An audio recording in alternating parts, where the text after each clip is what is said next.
ভাই, আজকের ভিডিওটি শুরু করার আগে আমি আপনাদের একটি প্রশ্ন করতে চাই।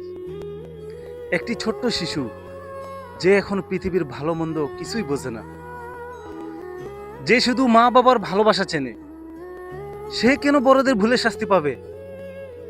একবার চিন্তা করে দেখুন, একটি শিশু রাতে ঘুমানোর আগে তার মায়ের মুখ দেখতে চায়, তার বাবার কণ্ঠ শুনতে চায়, সে চায় তার পরিবারটা অন্য সবার মতো একসাথে থাকুক।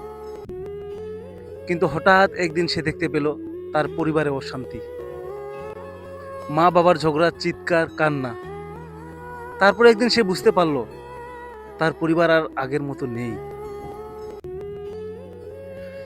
বন্ধুরা, পৃথিবীতে এমন হাজার হাজার শিশু আছে যারা কোনো অপরাধ না করেও প্রতিদিন কষ্ট পাচ্ছে, কারণ তাদের বাবা মা নিজেদের আবেগ, নিজেদের ইচ্ছা এবং নিজেদের ভুল সিদ্ধান্তকে সন্তানের ভবিষ্যতের চেয়ে বড় মনে করেছে। আজকে আমি কোনো স্বামী বা স্ত্রীর কথা দিয়ে শুরু করব না। আজকে আমি কথা বলবো সেই নির্দোষ সন্তানদের নিয়ে যারা পরকীয়ার সবচেয়ে বড় শিকার।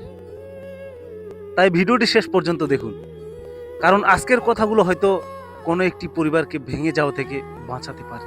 আজকাল আমরা এমন এক সময় বসবাস করছি যেখানে পরকীয়ার খবর প্রায় প্রতিদিনও শোনা যায়।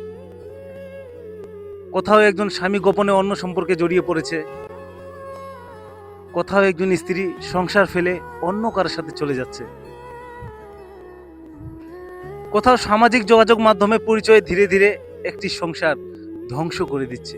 কিন্তু এসব ঘটনার খবর যখন আমরা দেখি, তখন আমরা সাধারণত স্বামী বা স্ত্রীর কথা বলি। খুব কম মানুষ সেই সন্তানগুলোর কথা ভাবি যারা এই ঘটনার সবচেয়ে বড় ভুক্তভোগী। একটি শিশু যখন দেখে তার বাবা মা একে অপরের বিরুদ্ধে কথা বলছে, তখন তার মানে কি হয়? সে কার পক্ষ নেবে, বাবার নাকি মায়ের? সে তো দুজনকেই ভালোবাসে, তাহলে সে যাবে কোথায়? এই প্রশ্নের উত্তর অনেক শিশুর কাছে নেই। বন্ধুরা, একজন সন্তান পৃথিবীতে আসার সিদ্ধান্ত নিজে নেয় না, তার বাবা মা তাকে পৃথিবীতে নিয়ে আসে।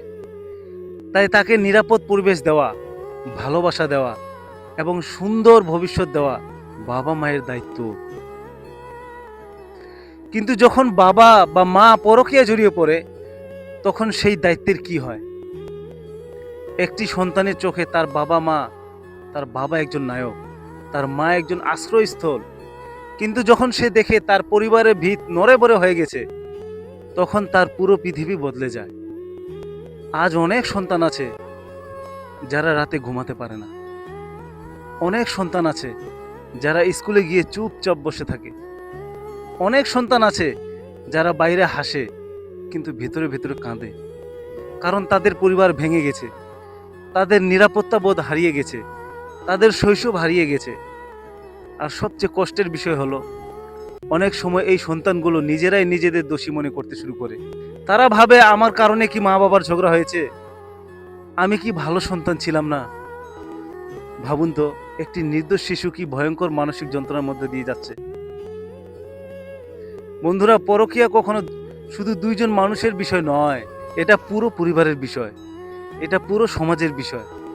কারণ আজকে সেই কষ্ট পাওয়া শিশু আগামী দিনে সমাজ গড়বে। যদি তার শৈশব ভেঙে যায়, তাহলে তার ভবিষ্যতের উপরও তার প্রভাব পড়বে। একটা কথা মনে রাখবেন, মানুষ যখন পরকীয়া জড়িয়ে পড়ে, তখন সে সাধারণত নিজের অনুভূতির কথা ভাবে। সে ভাবে, আমি সুখী না, আমি নতুন করে জীবন শুরু করতে চাই, আমি আমার মনের মানুষকে পেয়েছি। কিন্তু খুব কম মানুষ তখন ভাবে, আমার সন্তানের কি হবে, তার ভবিষ্যৎ কি হবে, সে এই আঘাত কিভাবে সামলাবে। বন্ধুরা, একদিন আপনি বৃদ্ধ হবেন, আপনার সন্তান বড় হবে, সেদিন যদি সে আপনার দিকে তাকিয়ে বলে, তোমাদের ভুলের কারণে আমি আমার শৈশব হারিয়েছি, তখন সেই কষ্ট আপনি কিভাবে সহ্য করবেন? আজ যারা এই ভিডিওটি দেখছেন, তাদের কাছে আমার একটি অনুরোধ। আপনার সংসারে সমস্যা থাকতে পারে, ঝগড়া থাকতে পারে, অভিমান থাকতে পারে, কিন্তু সন্তানের কথা একবার ভাবুন। আপনার একটি সিদ্ধান্ত হয়তো তার পুরো জীবন বদলে দিতে পারে। একটি সন্তান দামি খেলনা চায় না, একটি সন্তান বড় বাড়ি চায় না, একটি সন্তান শুধু চায় তার মা বাবা তার পাশে থাকুক, তার পরিবারটা ভেঙে না যাক, সেই জন্য নিরাপদে বড় হতে পারে। বন্ধুরা, পরকীয়ার কারণে শুধু স্বামী বা স্ত্রী কাঁদে না, সবচেয়ে বেশি কাঁদে সেই সন্তান যে কিছুই বলতে পারে না, যে চুপচাপ নিজের কষ্ট বুকের মধ্যে লুকিয়ে রাখে। আজকের ভিডিও শেষ করার আগে আমি একটি কথা বলবো, যদি আপনি কখনো এমন কোনো সিদ্ধান্ত নিতে যান যা আপনার পরিবারকে ভেঙে দিতে পারে, তাহলে একবার আপনার সন্তানের মুখের দিকে তাকান, তার নিষ্পাপ চোখের দিকে তাকান, নিজেকে প্রশ্ন করুন, আমার এই সিদ্ধান্তর মূল্য কি আমার সন্তানকে দিতে হবে? যদি উত্তর হ্যাঁ হয়, তাহলে সেই পথ থেকে ফিরে আসুন। কারণ পৃথিবীতে অনেক ভুলের সংশোধন করা যায়, কিন্তু একটি শিশুর ভাঙা শৈশব আর কখনো ফিরিয়ে আনা যায় না।